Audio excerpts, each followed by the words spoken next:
The linear transformation t of xy equals 2x plus 3y, 4x minus 2y. And you know how to prove that this is a linear transformation. Very straightforward.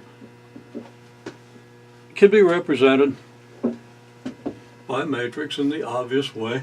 And this is really one of the first things we did. So we'll just kind of review that very briefly. So to represent this transformation by a matrix, we have to have a matrix that multiplies by the xy column vector to give us the column vector corresponding to this ordered pair. And that would be the column vector 2x plus 3y, 4x minus 2y. So what numbers would we want to put in the first row so that when we multiply by the xy column, we get 2x plus 3y? Well, it should be pretty obvious that the vectors 2 and 3 will do that. 2 times x gives us our 2x, 3 times y gives us our 3y. Similarly, to get 4x minus 2y, what numbers do we want here? Think it through. Okay, well, it's 4, negative 2, 4x, 4x. Negative 2 times y, negative 2y.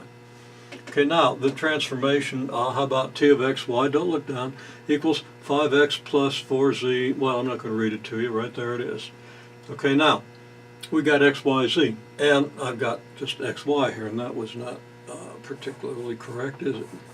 That was not particularly correct, is it? I'm mixing tenses and everything. Okay, well, I kind of bunched it up. It's got to be x, y, z. Now, what matrix do we want here? Well, first of all, it's got to map x, y, z to 5x plus 4z, 8x minus 2y, 4x plus 7y minus z. So what numbers do we need in the first row?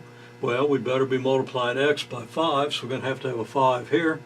We don't have a y, so I guess we better have a 0 here, because otherwise we're going to get a y, some multiple of y, and a 4 here to give us the 4z. And the rest should be obvious.